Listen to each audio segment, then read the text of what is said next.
On est presque à la fin, il y a encore 2 séances à travers le livre de Josué. Et donc, il faut qu'on condense un peu nos enquêtes. Donc, ce que j'aimerais vous proposer aujourd'hui, c'est la suite des récits de conquête. Parce que vous vous souvenez que le livre de Josué est partagé en 2. La première partie, plutôt narratif, nous raconte comment la conquête se met en place après la traversée du Jourdain, alors que la deuxième partie, un peu peut-être plus difficile au niveau de la lecture et de la compréhension, c'est la question en fait de la distribution des terres, des territoires, avec beaucoup de listes. Donc on va en parler la semaine prochaine, mais on va être un peu plus rapide. Et surtout après, à la fin, 2 grands discours de Josué qui concluent l'histoire de la conquête. Donc il faut aussi se poser la question pourquoi il y a en effet deux conclusions ou 2 discours de Josué. On verra ça la semaine prochaine. Donc aujourd'hui, nous allons nous concentrer sur les récits de Josué 7 à 11 qui font la suite de l'histoire de la conquête de Jéricho. Nous avons vu la semaine dernière que cette conquête de Jéricho, en fait, est une conquête où en effet la participation humaine est minime, sauf par rapport en fait à ce rituel de circumambulation que nous avons vu, alors que à partir du chapitre 7, on va avoir des récits de conquête où en effet la participation humaine, le rôle de Josué va être en effet encore renforcé. Donc le chapitre 7 commence avec la conquête de la ville de Haï, mais qui est très vite interrompu, puisqu'il y a quelqu'un qui s'était enrichi lors de la chute de Jéricho, qui avait en effet subtilisé une partie du kherem, du butin, et donc du coup cette conquête de Haï va d'abord tourner mal, jusqu'à ce qu'on a en effet identifié le coupable. Une fois le coupable identifié et mis à mort, donc lui et sa famille, ça on verra, il y a des versions un peu différentes. La conquête de Haï peut en effet réussir au chapitre 8. Ensuite, à la suite de cette conquête, il y a de nouveau une sorte d'interlude, puisqu'il y a une cérémonie de lecture de la loi et de la construction d'un autel sur le mont Ébal. Ébal, c'est le mont qui fait face à Gerizim, ou Garizim, je vous en parlerai tout à l'heure. Au chapitre 9, c'est un texte que nous avons vu lors d'un séminaire avec M. Noquet, où en effet on a l'idée que des gens de Gabaon sont tellement effrayés qu'ils recourent à une ruse pour être acceptés et intégrés dans Israël. Et le chapitre 10 en fait présuppose ce récit pour en effet montrer que Gabaon, maintenant faisant partie d'Israël, effraie les rois autour qui en fait se réunissent dans une coalition pour attaquer Gabaon. Et on entend parler pour la première fois d'un roi de Jérusalem. Donc c'est d'ailleurs la première fois que Jérusalem sera mentionnée. Et puis cette attaque, évidemment, va se terminer par une victoire de Josué et son armée. Et ensuite, on va encore parler du sort de ces rois qui se sont réfugiés dans une caverne. Et vous imaginez que leur sort ne sera pas très, très agréable, puisqu'ils vont être également mis à mort. Ensuite, on va passer de manière plus énumérative à la conquête des villes de la Shephélah, et une conclusion qui peut être la fin déjà du premier livre de Josué, dans la première édition. Au chapitre 11, on va encore élargir la conquête du pays dans le nord. Jusqu'à maintenant, on est resté plutôt dans le sud, jusqu'à Gabaon, et après on va passer dans le nord, jusqu'à Hatzor. Et en Josué 12, on va avoir des listes qui vont encore élargir la ville du nord qui ont été, soi-disant, conquis par Josué. Donc vous voyez déjà, je vous en reparlerai, il y a une sorte d'élargissement successif des territoires qu'on attribue en fait à la conquête de Josué. Mais regardons maintenant la conquête de Haï qui en fait va d'abord échouer Et pour qu'elle puisse réussir, il faut apaiser la conquête divine, la colère divine. Alors de nouveau, je vous rappelle que la Septante a souvent un texte plus court, donc je ne le mentionne pas chaque fois, donc je vous ai mis toujours les textes de la Septante pour que vous puissiez comparer. Les fils d'Israël commirent une infidélité par rapport au Chérem, Akan, fils de Carmi, fils de Zavdi, fils de Zerach, de la tribu de Juda, pris du Chérem, et la colère de Yahvé s'enflamma contre les fils d'Israël.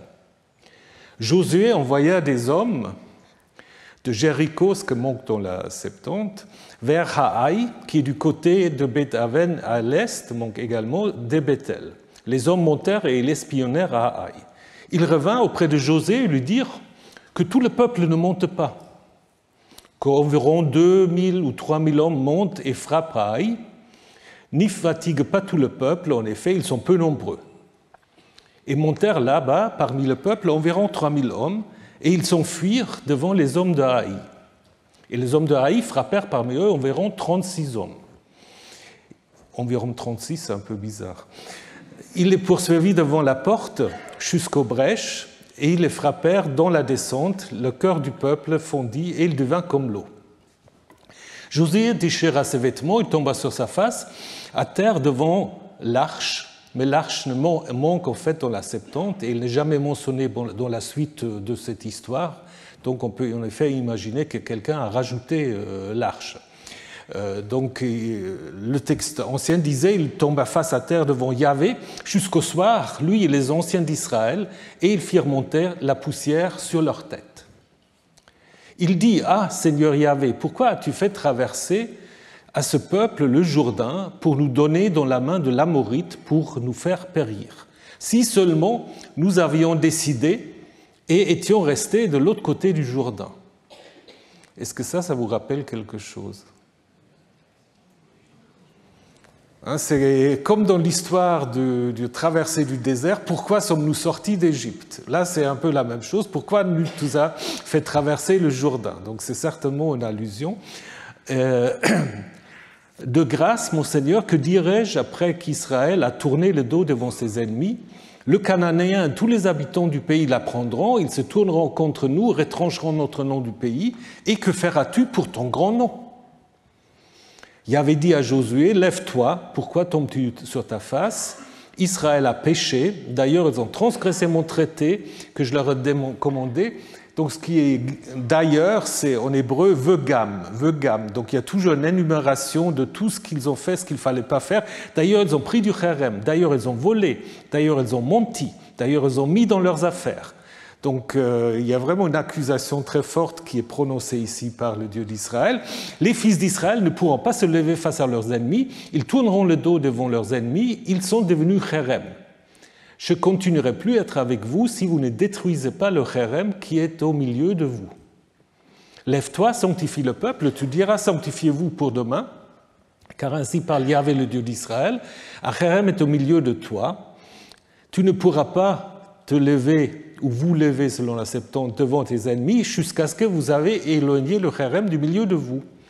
Vous vous approcherez au matin selon vos tribus, la tribu que Yahvé aura prise s'approchera par clan, et le clan que Yahvé aura pris s'approchera par maison, et la maison que Yahvé aura prise s'approchera par homme fort. Et celui qui sera pris avec le chérem sera brûlé par le feu. Lui, tout ce qui est à lui, en effet, il a transgressé le traité de Yahvé, et il a commis une infamie en Israël. Josué se lève à du bon matin, donc vous avez l'habitude, se lève toujours le bon matin, donc c'est évidemment pour dire qu'il exécute ce qui lui est demandé. Il fait approcher Israël, selon ses tribus, la tribu de Juda fut prise. Il fit approcher c'est probablement faux, le clan, c'est plutôt les clans de Juda. Il prit le clan de Tsachri, il fit approcher le clan de Tsachri par homme fort et Zavdi fut pris. Il fit approcher sa famille par homme fort et fut pris Akan, fils de Carmi, fils de Zavdi, fils de Zerach, de la tribu de Juda. Manque encore dans la Septante. Alors Josué dit à Akan, mon fils, rends gloire à Yahvé, le Dieu d'Israël, et donne-lui louange, raconte-moi donc ce que tu as fait, ne me le cache pas. Akan répondit à Josué, « En vérité, moi j'ai péché contre Yahvé, le Dieu d'Israël, et de telle manière j'ai agi. J'ai vu dans le butin un manteau de chinéar, un seul, beau, et 200 shekels d'argent, un lingot d'eau de 50 shekels. Je les ai convoités et je les ai pris. Le voici caché dans la terre au milieu de ma tente, et l'argent est en dessous d'elle. » Josué envoya des messagers, ils coururent vers la tente, et voici qu'était caché dans la tente, et l'argent était en dessous. Ils prirent du milieu de la tente et les apportèrent à Josué et à tous les fils d'Israël. Ils les déposèrent devant Yahvé. Josué prit Akan, le fils de Sérar, l'argent, le manteau, le lingot d'eau, manque encore dans la Septante, et ses fils et ses filles, son bœuf et son âne, son petit bétail, sa tente et tout ce qu'il était à lui. Et tout Israël était avec lui. Ils le firent monter dans la vallée d'Achor. Josué dit, « Quel malheur tu nous as porté, que Yahvé te porte malheur en ce jour. » Tout Israël le lapida. Donc vous vous souvenez, au début, il était dit, il sera brûlé par le feu. Là, il est lapidé. Tout Israël le lapida. Ils les brûlèrent par le feu, ils les tuèrent par des pierres. Donc ça manque dans la Septante, c'est certainement un ajout, on y reviendra. Ils élevèrent sur lui un grand morceau de pierre jusqu'à ce jour, et Yahvé revint de son ardente colère, et c'est pourquoi on appelle le nom de ce vallée, le nom de ce lieu, vallée d'Achor, jusqu'à ce jour. Voilà l'histoire de la mise à mort d'Akan, qui en effet a fait quelque chose qu'il ne fallait pas faire. Le récit est encadré doublement. Il est encadré par le thème de la colère de Yahvé. Donc ça commence, la colère de Yahvé s'enflamma contre les fils d'Israël, et au verset 26, Yahvé revint de son ardente colère. Et il y a un double encadrement, puisque dès le début, on va en effet dire au lecteur qui est le coupable, Akan. Donc en fait, le lecteur, la lectrice, l'auditeur, l'auditrice, ils savent davantage à la fin que Yahvé, puisque Yahvé apparemment ne sait pas, puisqu'il demande à Josué de chercher, et de Josué. Et donc le récit se termine par la mise à mort du coupable. Donc on voit très bien, en effet, si vous regardez la structure, que ce récit a été en effet inséré entre un récit de la conquête de Haï qui continue au chapitre 8. Donc en effet, ce qui est mis en avant ici, c'est le danger que vous courez si vous transgressez la loi du Kherem. Où il y a un petit problème logique. Je ne sais pas si vous vous souvenez du chapitre 6. Il y a un petit problème logique, mais ça n'embête pas trop les auteurs bibliques. C'est quoi le petit problème logique? Chapitre 6, qu'est-ce que s'était passé? On avait dit qu'ils avaient en effet mis tout le monde en Kherem.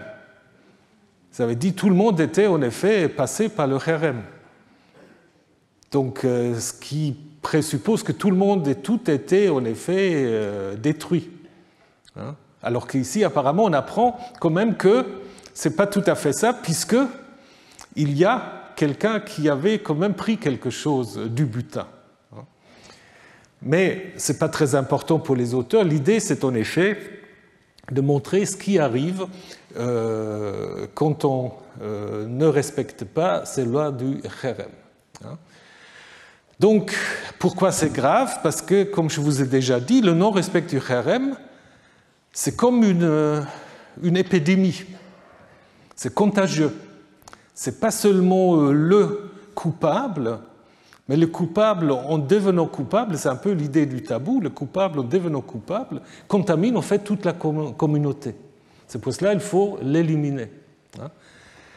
Et donc le coupable, comme je vous ai dit, il est annoncé d'emblée, il s'appelle Akan, dont on ne sait pas très bien comment il faut le traduire. La Septante, et plus tard aussi le livre des Chroniques, parle plutôt de Akar. Et Akar, ça fait un peu plus de sens, puisque, après ce qu'on va expliquer à la fin, c'est le nom de la vallée d'Achor, qui a la même racine, Aïn Kofresh, qui veut dire en effet amener du malheur, rendre tabou quelque chose. Et alors, soit la Septante a en effet amélioré la chose, ou en effet le Akan est un peu une erreur pour Akar, c'est difficile de savoir.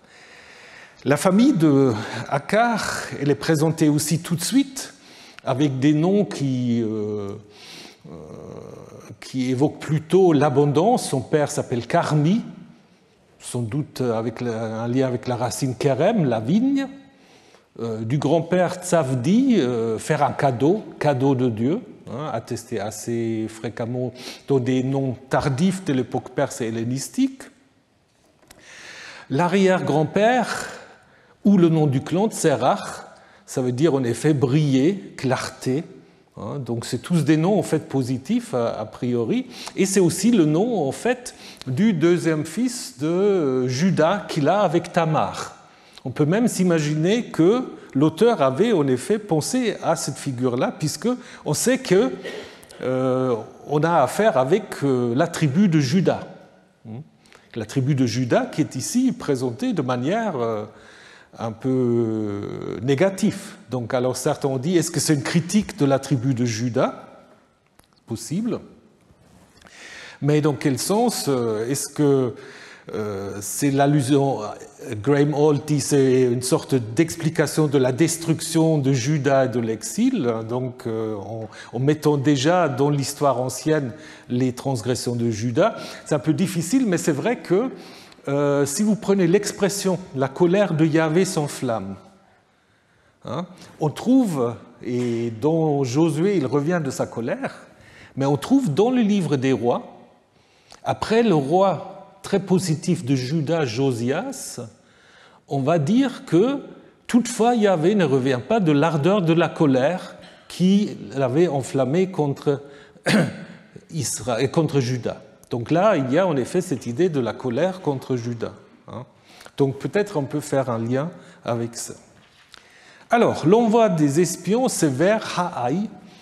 En fait, Ha'ai, c'est toujours avec l'article. Dans les traductions, on parle toujours de Ha'ai, mais Ha'ai veut dire simplement la ruine. Donc, il les envoie vers la ruine. C'est le nom, en fait, de Ha'ai, qui est toujours accompagné de l'article. Donc c'est comme Gilgal. Vous vous souvenez, je vous ai dit, Gilgal, c'est toujours Ha-Gilgal. Et là, Haï, dans les textes bibliques, c'est toujours Ha-Haï. Et ce qui est intéressant, c'est chaque fois quand on mentionne Haï, c'est toujours en fait en lien avec Bethel. Donc là, vous avez une carte, vous voyez, Bethel et Haï sont très très proches. Et on peut avoir l'impression qu'on veut, en parlant de Haï, aussi parler de Bethel. Donc la première fois que les deux sont mentionnés, c'est dans l'histoire d'Abraham. Quand Abraham commence à entrer dans le pays, il dresse ses tentes entre Bethel et Haï.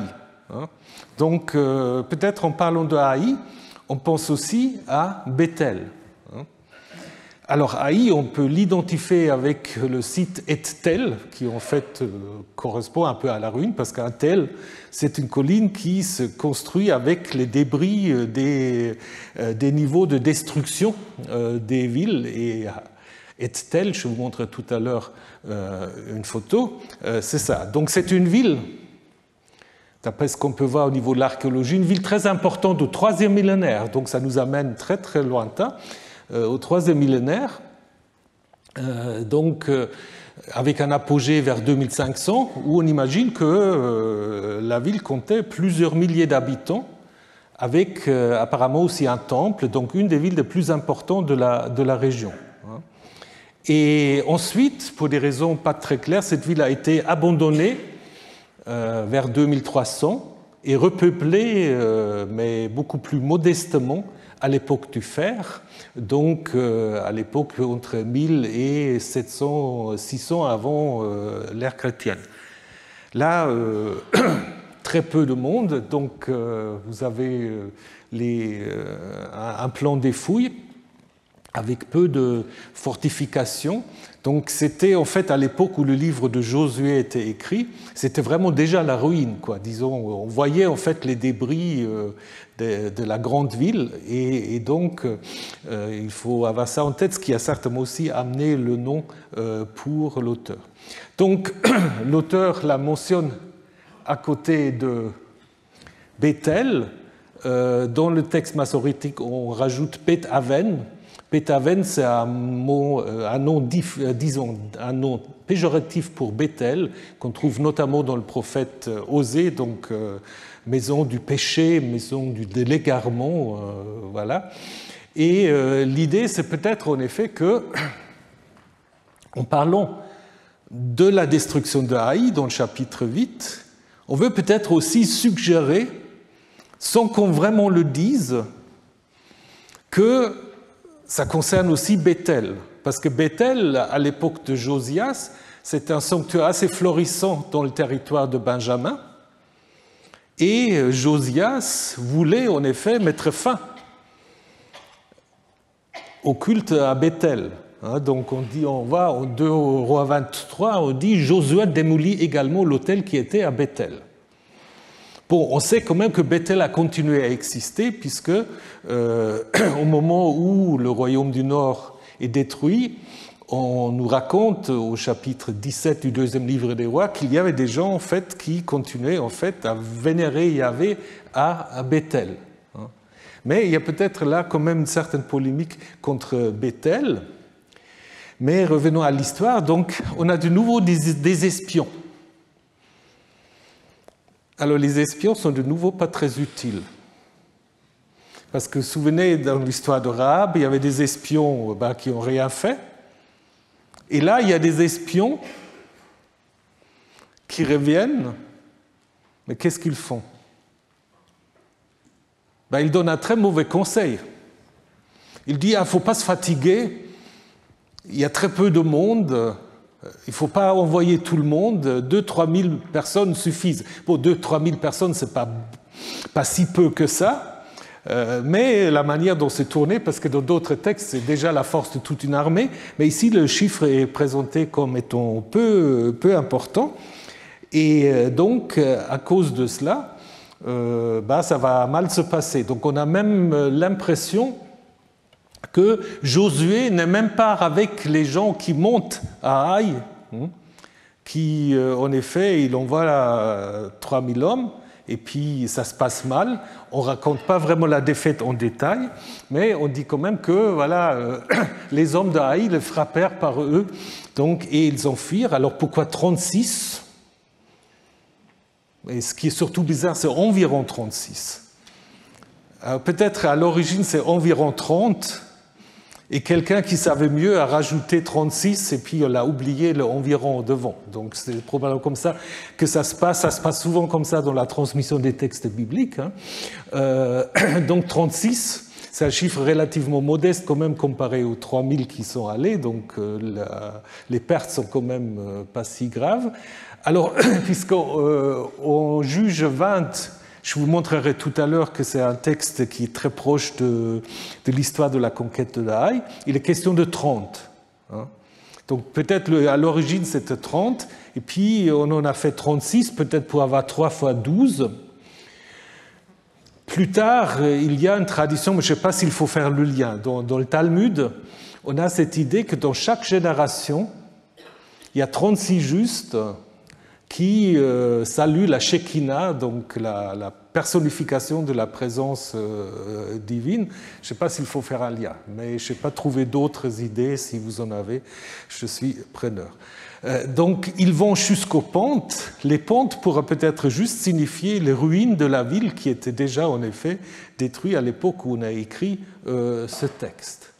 Et donc, suite à cette défaite, Josué, en fait, se jette par terre et ils font ce que fait Job aussi, ce que les exégètes appellent les Selbstminderungsriten, des rites d'abaissement, puisque dans des cas de deuil ou face à des malheurs, on s'abaisse, on fait on fait semblant déjà être aux portes de la mort. Et on trouve un exemple tout à fait pareil dans le livre de Job. Donc vous vous souvenez de Job aussi, qui se déchire son manteau, qui se rase la tête, tombe à terre, se prosterne. Et c'est ce que Josué fait, puisqu'il comprend la défaite militaire comme une sorte de punition divine, tout en, et ça c'est certainement une insertion, tout en se plaignant d'abord. Et ça, c'est un auteur qui voulait, comme on l'a déjà dit, qui voulait faire un lien avec cette complainte du peuple dans l'histoire de l'Exode et dans le livre des Nombres. Pourquoi nous as-tu fait sortir du pays d'Égypte pour que nous faire périr dans le désert? Ça, c'est des questions en fait, qui sont posées à Moïse. Hein. Et ici, Josué reprend cette question par rapport à la traversée. Donc, c'est un peu la suite de cette complainte, mais notez beaucoup mieux où on a été. Quelle idée d'entrer dans ce pays. Donc là derrière, on a certainement tout un débat autour des personnes de la Gaule babylonienne qui n'étaient pas très à même de vouloir en effet rentrer dans le pays en disant on est beaucoup mieux là où nous sommes, pourquoi faut-il traverser le Jourdain pour aller dans ce pays? Et donc ça se reflète dans ce questionnement. Mais ensuite, comme Moïse aussi, Josué cherche des arguments pour détourner Dieu de laisser libre cours à sa colère en disant « mais pense à ton grand nom ». Pense à ton grand nom. Si tu nous abandonnes, qu'est-ce que diront les autres peuples? Ah oui, Dieu est quand même un peu... Il est attentif à cet argument. Parce qu'avec Moïse, ça marche aussi, et là, ça marche aussi d'une certaine manière. Donc c'est un peu la réputation du Dieu d'Israël vis-à-vis des nations. Hein. Et donc, du coup, en effet, Dieu dit, il faut agir maintenant, et dit à Josué, maintenant lève-toi. Donc, ce qui était sans doute la suite de la question, pourquoi, du verset 3 où Josué tombe par terre, et puis il avait lui dit, lève-toi, pourquoi tombes-tu sur ta face? Et maintenant, qu'est-ce qu'il faut faire? Il faut en effet trouver le coupable. Alors, qu'est-ce que ça veut dire? Est-ce que ça veut dire que Dieu ne sait pas qui est le coupable? Les pères de l'Église se sont posé la question. Pourquoi il lui dit pas c'est Akan qui l'a fait, t'as qu'à le punir? Il faut faire une sorte d'ordalie, il faut faire une sorte d'acte de divination. Et c'est une sorte de légitimation de la divination qui probablement se fait par tirage au sort. Là, comment on va identifier le coupable? Donc, malheureusement, le texte ne nous dit pas exactement comment ils ont fait. Mais probablement, c'était par... on va du plus grand au plus petit. Donc, d'abord, la tribu, les 12 tribus, quelle tribu c'est, à l'intérieur des tribus, etc. Et donc, vous avez, en effet, c'est un texte très intéressant parce qu'il vous donne un peu la structure tribale. Il vous donne un peu la structure tribale. La structure la plus grande, c'est Shevet, c'est la tribu. Dans d'autres textes, surtout sacerdotal, on parle plutôt de Maté, mais ici c'est la tribu, Shevet. Ensuite, la tribu composée de clans, de Mishpacha. Les clans sont composés par des grandes familles, des familles élargies, les Beth, Baitim, Avot, souvent les maisons des pères, et à l'intérieur de ces maisons de pères, il y a en effet des chefs de clan, des chefs de famille qui sont appelés ici Giborim, les hommes forts. Et cette divinisation, elle marche très bien. Donc c'est une divinisation qui n'est pas critiquée dans les textes bibliques, puisque nous avons d'autres textes dans le livre de Samuel où ça marche de la même manière. Contrairement à d'autres divinisations qui, au chapitre 18 du livre du Deutéronome, sont interdites. Mais pensez quand même aussi à la coupe de divination de Joseph dans la Genèse où on ne s'offusque pas non plus. Donc la divinisation, c'est une manière en fait de connaître la volonté, disons, de connaître le coupable. Alors le coupable, il est arrêté, mais au moment où il est arrêté, ça ne suffit pas, puisque Josué l'appelle et lui demande de dire ce qu'il a fait, c'est-à-dire il faut que le coupable en fait avoue sa faute. Ce que Akan va faire ensuite au verset 20, en disant voilà ce que j'ai fait, j'ai pris du butin, Shalal, et il a pris surtout un manteau de Shinéar. Qu'est-ce que c'est le manteau de Shinéar? Shinéar, c'est un terme qui n'est pas très fréquent, qui désigne dans l'histoire de la tour de Babel, Babylone en fait, Shinéar.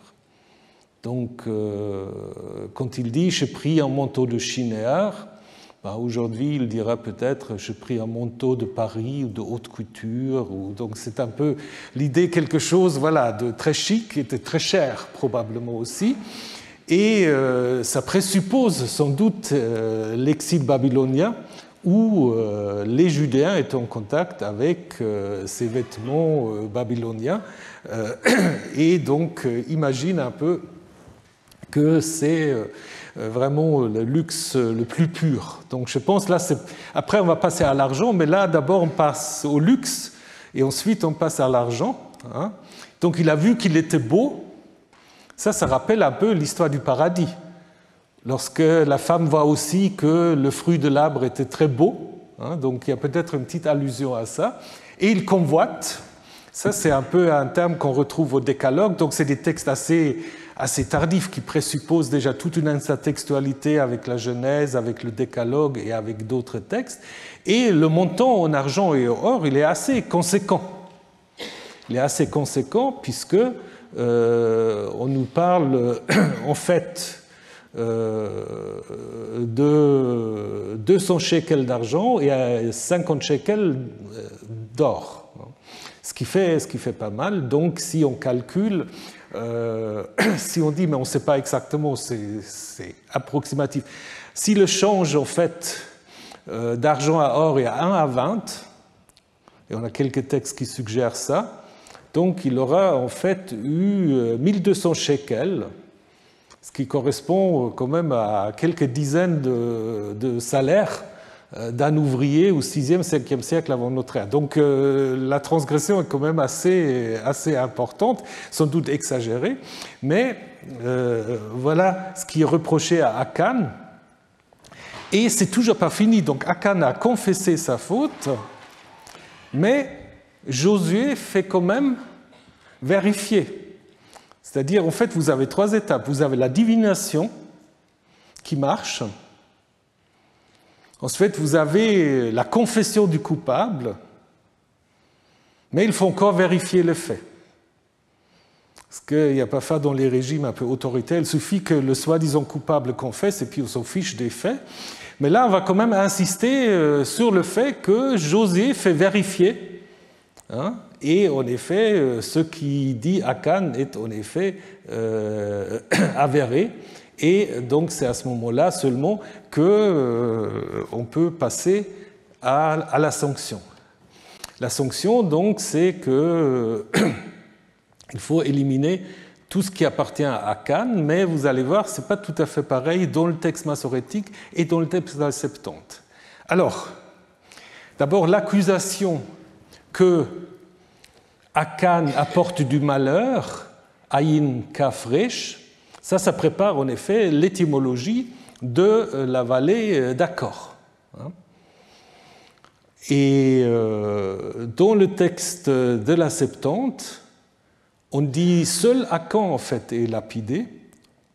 On oublie le feu maintenant, on insiste sur la lapidation, alors que le texte massorétique rajoute ils les brûlèrent, donc tout ce qui appartient à Akan, que ce soit les êtres vivants ou tous les biens, ils les brûlèrent par le feu et ils les tuèrent par des pierres. Donc c'est une idée en fait pour montrer que ce n'est pas seulement Akan qui punit, mais l'ensemble en fait de son clan.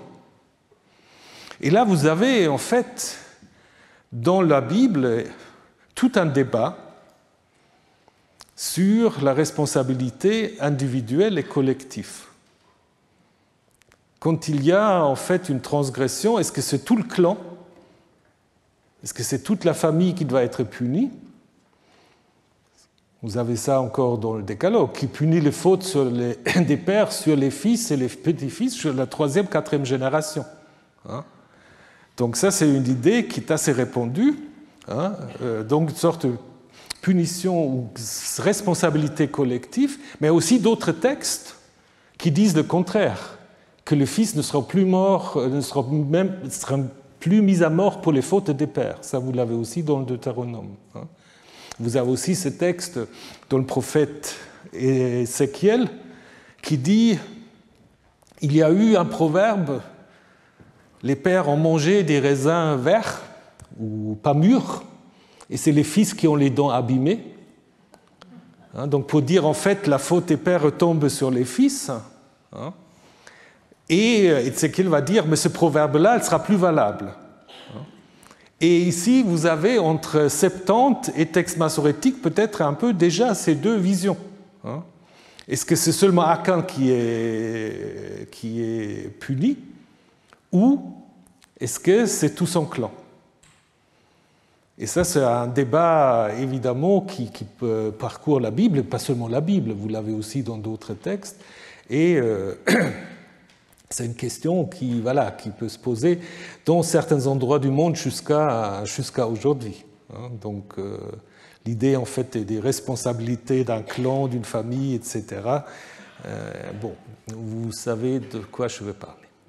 Alors, donc, du coup, après l'avoir tué, donc on va parler en fait d'un morceau de pierre, qu'on va élever sur le cadavre de Akan. Donc ici, les autres, on n'en parle plus, c'est peut-être quand même le texte le plus ancien où c'est juste Akan qui est mis à mort. Et alors des morceaux de pierre, vous en avez pas mal à l'époque, qui peuvent avoir des significations différentes. Pensez aussi à l'histoire du traité entre Jacob et Laban. Ils ont aussi érigé un morceau de pierre qui présentait à la fois comme étant le souvenir de ce traité, mais qui probablement à l'origine était une sorte de marqueur de frontière. Et donc ça peut marquer des frontières, ça peut indiquer des chemins, mais ça peut être aussi des tombeaux. Ici, c'est sans doute l'idée du tombeau, mais aussi d'éviter une contamination avec le cadavre ou avec les cendres. Donc sans doute, il y a eu, à côté de Haï, une sorte de ce morceau de pierre qu'on voulait expliquer à l'audience. Disons, mais pourquoi est-ce qu'il y a ce morceau? C'est là, en effet, on a couvert Akan, aussi pour qu'il ne contamine plus la communauté. Donc la vallée d'Achor, c'est une vallée qui est mentionnée plusieurs fois dans les textes bibliques, qui disent en effet c'est une vallée qui est connotée négativement, mais qui peut devenir dans Osée une porte d'espérance, où après l'exil, Yahvé fera de nouveau entrer le peuple dans le pays, ou en Ésaïe 65, on dit en effet que la vallée d'Achor va devenir un lieu de repos. D'ailleurs, à Qumran aussi, on en parle encore de la vallée. On ne sait pas exactement où il faut l'identifier, avec quelle vallée. Moi, je vous ai mis ici les 3 possibilités d'identification qui sont suggérées par les spécialistes.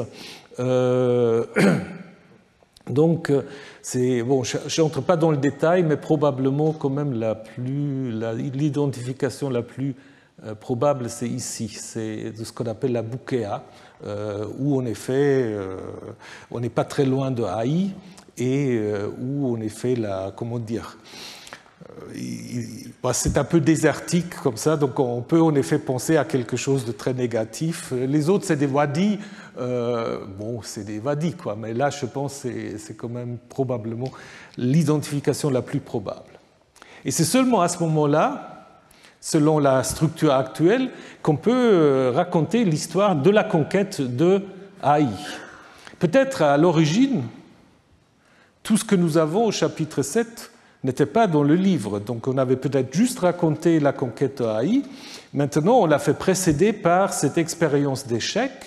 Et là, maintenant, on va avoir une conquête qui va se passer de manière très très bien. Donc il y avait, je ne vais pas vous lire le texte, vous le regardez un peu, je le résume. Donc il avait dit à Josué, il ne faut pas craindre, il faut agir avec Haï comme avec Jéricho et son roi. Et Josué se lève avec 30 000 hommes. Donc souvenez-vous, il y avait 3 000, là maintenant c'est avec 30 000. Et puis donc il met en place une embuscade. Il raconte comment en fait ça va marcher. Ils vont vers l'embuscade et Josué se lève de nouveau de bon matin au verset 10. Vous connaissez, c'est presque comme un refrain. Et puis, après, quand on continue, on a l'impression que l'embuscade n'est pas encore mise en place, parce que, donc, au verset 12, on a simplement l'idée qu'il prend avec lui 5 000 hommes et il les place comme embuscade. Alors avant, il avait déjà parlé de l'embuscade, donc là aussi, il y a un texte plus ancien qui était en effet retravaillé. Le roi de Haï les voit, il sort de la ville, évidemment, c'est ce qu'il ne fallait pas faire. Donc Josué et son armée l'attirent à l'extérieur, l'embuscade va occuper la ville et donc il court. Et lorsque, alors là c'est aussi curieux, il avait dit à Josué, étends le javelot qui est dans ta main. Donc ça c'est un peu bizarre parce qu'un javelot c'est pas très grand. Et l'idée c'est que c'est le signe pour que, en effet, l'embuscade vient de son emplacement. Ils coururent et ils prennent la ville et ils mettent le feu. Donc après les autres s'enfuient, mais il n'y a pas de survivants. Mais il y a quand même des survivants parce que le roi de Haï va se trouver en effet caché, disons capturé et amené à Josué. Et puis Josué en fait met le roi en prison d'une certaine manière jusqu'à ce que les autres, donc là aussi on revient, on raconte la mise à mort des autres membres de l'armée. Et puis, à la fin, on va en effet, encore une fois, raconter que la ville a été brûlée, alors qu'on l'a déjà dit, et que le roi, il est pendu sur un arbre. Mais il n'y reste pas la nuit, et puis on verra ça. Donc, voilà l'histoire de la conquête de Haï. Donc, je vous invite à la relire tranquillement. C'est une histoire qui, comme je disais tout à l'heure, a des parallèles très proches avec un autre récit de combat qui est raconté dans le chapitre 20 du livre des Juges, où là, il y a une coalition des tribus d'Israël qui attaque une ville benjaminite. Donc là, il y a des conflits entre tribus de Gibéa. Et ça se passe de la même manière. Il y a l'oracle de salut, la préparation de l'embuscade, la fuite, l'attaque de l'embuscade, le signal de fumée, le massacre des survivants, le total des morts et la ville brûlée. Donc c'est clair que ces deux récits sont liés.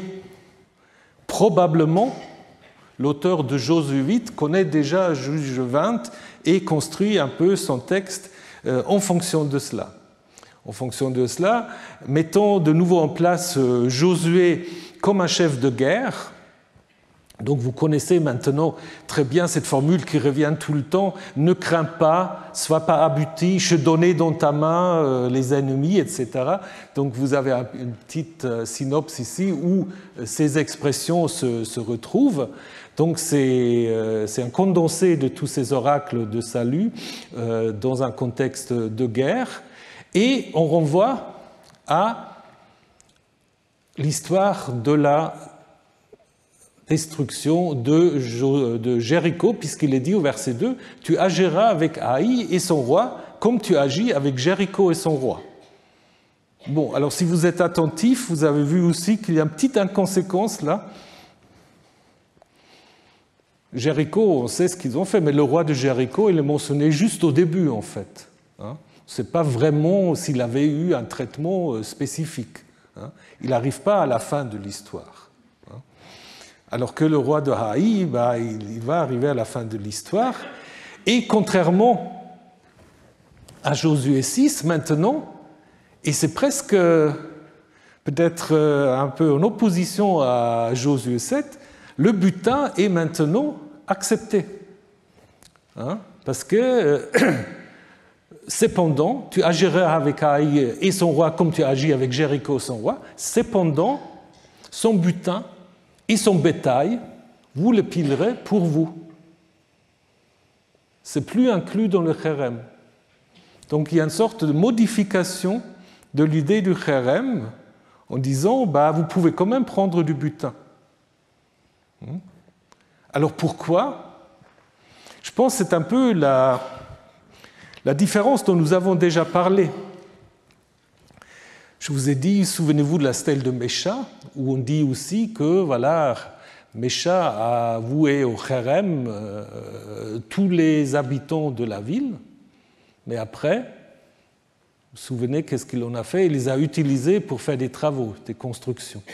Donc ça veut dire qu'il y a la théorie et il y a la pratique. La théorie, c'est que tout revient à Yahvé, surtout en Josué 6, puisque Jéricho, Yahvé a tout mis en place. Et puis, en réalité, on a certainement fait un sacrifice de reconnaissance pour la divinité, mais évidemment, économiquement, ce n'est pas très intéressant de vouer tout au chérem. Et au chapitre 8, là, il y a aussi le fait que la ville est prise davantage par l'initiative de Josué, qui fonctionne là vraiment comme un chef de guerre en mettant en place l'embuscade, etc. Et donc, du coup, il y a d'emblée la possibilité de prendre du butin, comme d'ailleurs, c'est prévu en Deutéronome 20, si la ville ne fait pas la paix avec toi, Yahvé ton Dieu te la livrera, tu passeras toute sa population mâle au fil de l'épée, mais les femmes, les familles, les bêtes, tout ce qui sera dans la ville, vous le prendrez comme butin. Donc là, déjà, on fait une distinction, il faut en effet garder cette possibilité. Et donc, l'embuscade, en fait, d'abord, les versets 3 à 9, comme je vous ai dit, sont certainement ajoutés, puisque l'embuscade se met en place simplement au verset 10, mais là, déjà, Josué la met en place de manière très détaillée. Donc là, on a presque l'impression de quelqu'un qui s'est intéressé à ces techniques militaires. Et ce qui est intéressant ici, c'est qu'il n'y a pas une sorte d'idée de se battre à l'extérieur de la ville, mais d'attirer en fait toute la population en dehors de la ville. Alors ça nous montre quoi ? Parce qu'en fait, les Assyriens, ils font comment ? Les Assyriens font des sièges. Ils font des sièges qui peuvent durer des semaines, donc pour, en effet, affaiblir la population par la faim, par la coupure d'eau, etc. Et ici, apparemment, il faut que la population sorte, en fait, de la ville. Donc ça veut dire peut-être aussi que au moment où on a écrit ce texte, les Judéens n'étaient pas en mesure de faire des sièges à la manière des Assyriens. Donc il fallait plutôt attirer les gens à l'extérieur. Et puis, comme on l'a vu, Josué maintenant prend 30 000 hommes, contrairement aux 3 000, qui n'étaient pas suffisants au chapitre 7 du livre de Josué. Donc, l'embuscade consiste en hommes forts, des giborim. C'était le même terme qui était utilisé au chapitre 7 pour parler en fait des chefs de famille. Et elle se cache, cette embuscade, elle se cache derrière la montagne à partir de laquelle, dans le livre de la Genèse, Abraham est appelé de regarder tout le pays promis. Donc là, il y a certainement un lien. Donc vous vous souvenez, Abraham arrive entre Haï et Bethel, et puis il se met sur un haut lieu, et puis Dieu lui dit de regarder le pays. Alors dans le récit ancien, c'est un peu différent, puisque selon cet récit, Josué s'approche d'abord de Haï et met en place l'embuscade ensuite. Donc, selon le verset 11, ce campement de l'armée se trouve au nord de la ville, mais c'est un texte peut-être rajouté puisqu'il manque dans la Septante, où se trouve le Wadi Jaya, qui est une vallée très profonde et qui fait une défense difficile. Donc là, vous avez le nord, le Wadi Jada. Donc là, vous avez en fait Haï et Tel. Et l'idée, c'est qu'ils sont au nord, en fait, pour couper ceux qui sortent. Donc le plan va très bien marcher. Les habitants et le roi sont imprudents. La ville est ouverte. C'est le contraire de la ville fermée dans l'histoire de Jéricho. Et on parle d'un lieu de rassemblement dans le texte massorétique. C'est probablement une sorte de dernière ère de repos avant la traversée du désert, avant de se mettre en route en direction de Jéricho. La mention de Bethel, je vous ai déjà dit, on veut un peu lier le sort de Haï et le sort de Bethel. Mais là, nous avons encore un autre ajout, puisque tout d'un coup, il avait dit à Josué d'éteindre le javelot qui est dans ta main. Pourquoi? Oui, on peut se poser la question. Donc on peut dire que c'est une sorte de stratège de fauteuil qui avait une idée, mais c'est plutôt l'idée, en fait, de mettre en relation Josué, encore une fois, avec Moïse. Est-ce que vous vous souvenez l'histoire de Moïse dans le livre de l'Exode? Dans le premier combat, il a dû lever en fait ses mains, hein, et c'est Josué qui a mené en fait la guerre en bas. Donc il était sur une montagne, il levait des mains, qui est soutenu par Hur et Aaron. Hein. Et donc là, on met un peu Josué dans la même posture, d'une certaine manière. Hein. Donc il est difficile, évidemment, d'imaginer comment l'embuscade en plein tumulte puisse en effet voir ce javelot, mais en même temps, c'est en effet un motif iconographique très répandu, à la fois en Mésopotamie et en Égypte, où vous avez en effet une divinité ou un roi qui brandit ces sortes de kidon, voilà ici, égyptianisant, pour en effet montrer ou symboliser la victoire contre les ennemis. Donc je pense que cette idée vient de ce texte-là. En fait, Josué de nouveau est mis dans le rôle en fait du roi, qui va remporter la victoire. Ce qu'on va raconter dans la suite, la ville est prise, sans survivants, ce qu'on trouve aussi souvent dans les textes assyriens et dans la Bible, dans le texte deutéronomiste.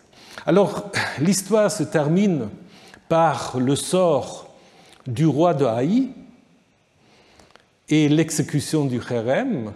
Donc là, le chiffre de 12 000 morts est certainement exagéré. Parce que je vous ai dit même, et il ne pouvait même plus le savoir, au troisième millénaire, Haï avait peut-être, si on compte bien, 5 000 habitants. Donc avec 12 000, on est quand même... Donc l'idée, c'est que chaque tribu a peut-être, en effet, tué 1000, on ne sait pas, mais c'est certainement un chiffre symbolique.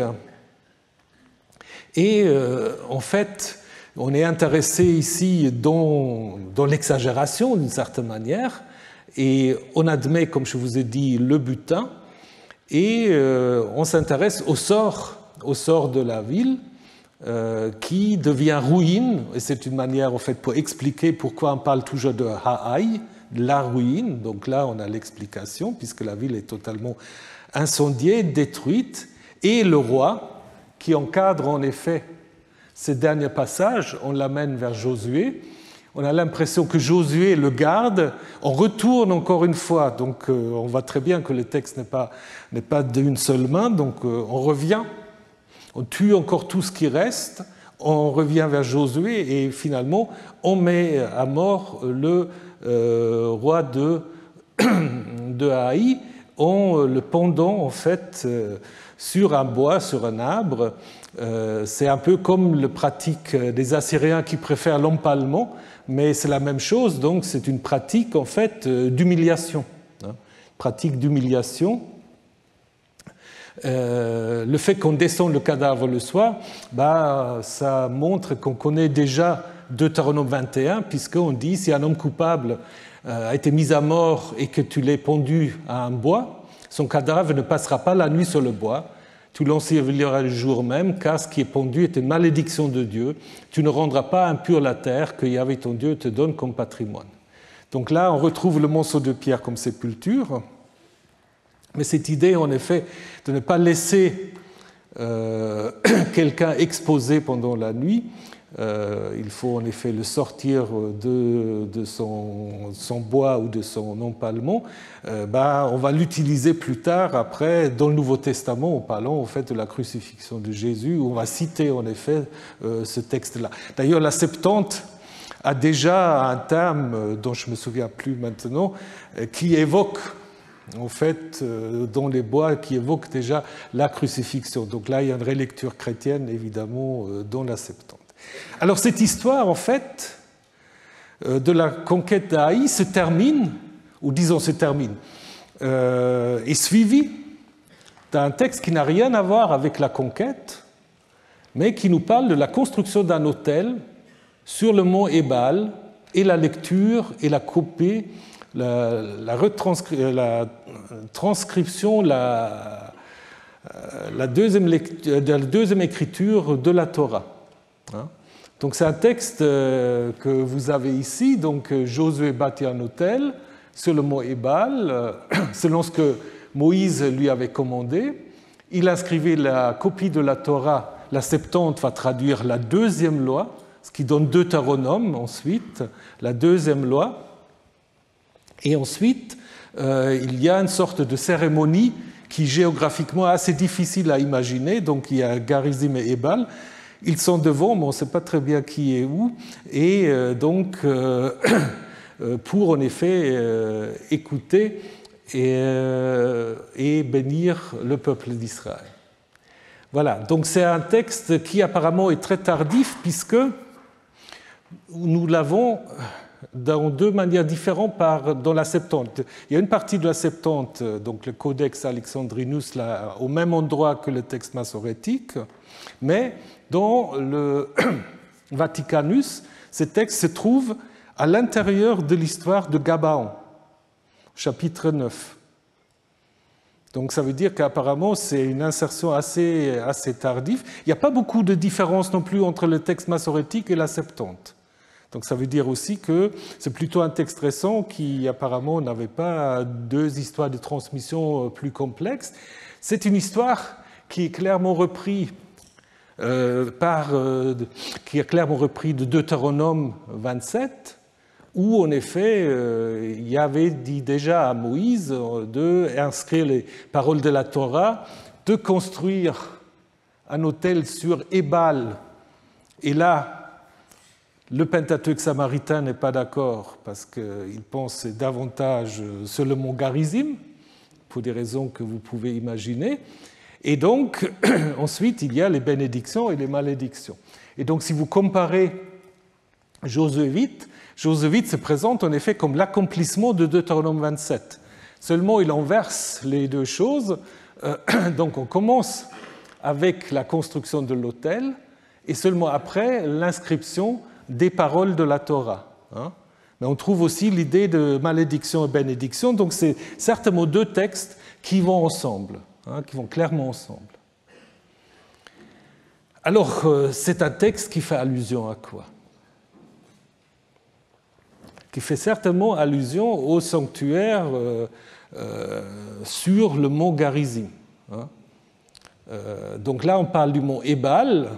Alors, certains disent parce qu'on ne veut pas mentionner le Garizim, mais on tient compte quand même du fait que il y a ces deux monts à côté, en face de Sichem, Naplouse actuelle, qui, en effet, Sichem joue un rôle très important à la fin du livre de Josué, parce que c'est là, en effet, que Josué va réécrire un livre, le Sefer Torah Ha'elum, le rouleau de la Torah de Dieu. Et donc ce sanctuaire de Gerizim, évidemment, est très important, qui commence en fait à l'époque perse. Et donc ça c'est très important, c'est-à-dire qui était en effet contemporain du deuxième temple de Jérusalem. Donc là, les fouilles archéologiques, parce qu'avant on pensait que c'était un temple un peu, comment dire, qui s'était mis suite à une scission du clergé et qui aurait commencé à exister seulement au 4e, 3e siècle. Mais au niveau archéologique, il est très clair que ce temple ou ce sanctuaire a été construit déjà à la même époque qu'on a reconstruit le temple.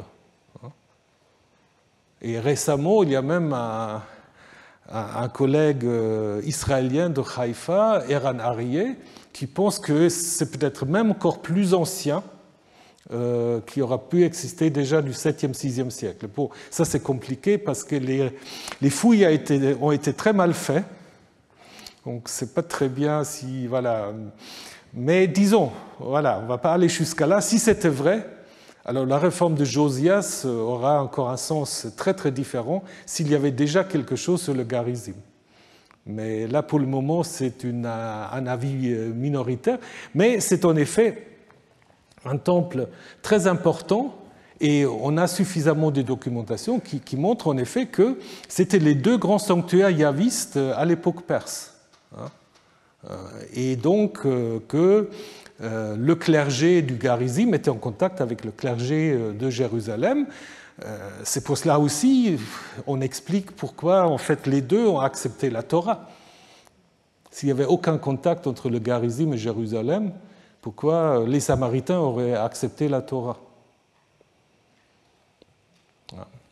Et quand les gens de Éléphantine veulent reconstruire leur temple qui est détruit, ils écrivent à la fin au clergé, ou aux responsables, plutôt aux responsables de Jérusalem et aux responsables du Gerizim. Donc c'est en effet un temple très important.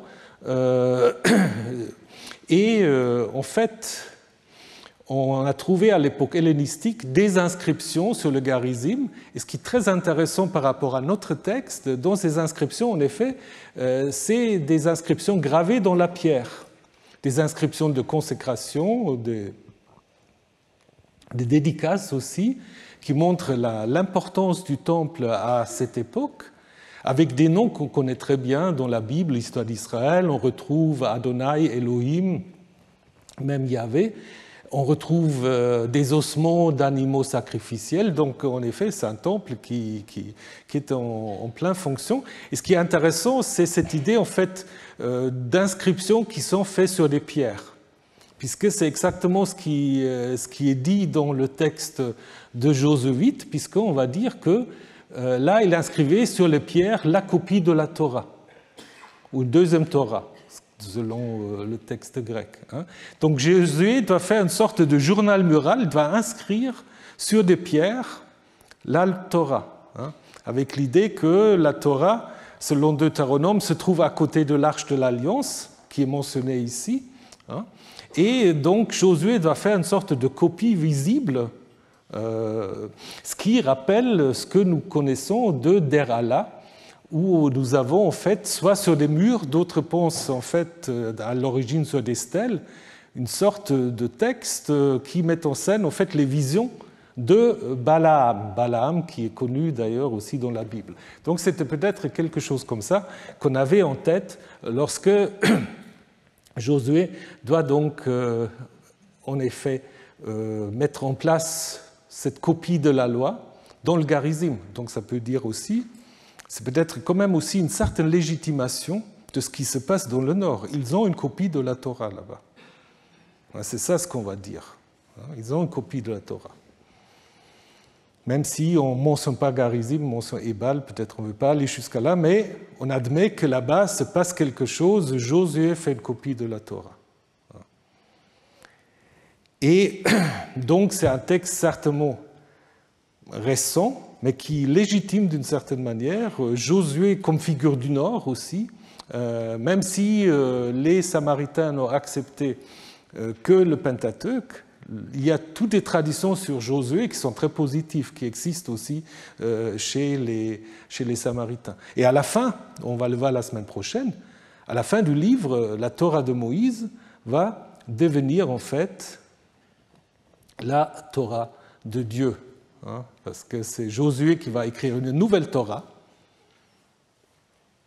qui, d'une certaine manière, se met à côté de la Torah de Moïse. Maintenant, il y a là Sefer Torah Elohim, mais ça, nous le verrons en fait la semaine prochaine, où je vous montrerai un peu la suite et la fin du livre de Josué. Donc maintenant, on va faire une petite interruption, et puis vous allez avoir une communication de Patrick Pouchel sur les psaumes de Salomon, que beaucoup d'entre vous connaissent peut-être pas, mais ça mérite la découverte. Donc restez, et puis les autres, je vous souhaite une bonne soirée et à bientôt.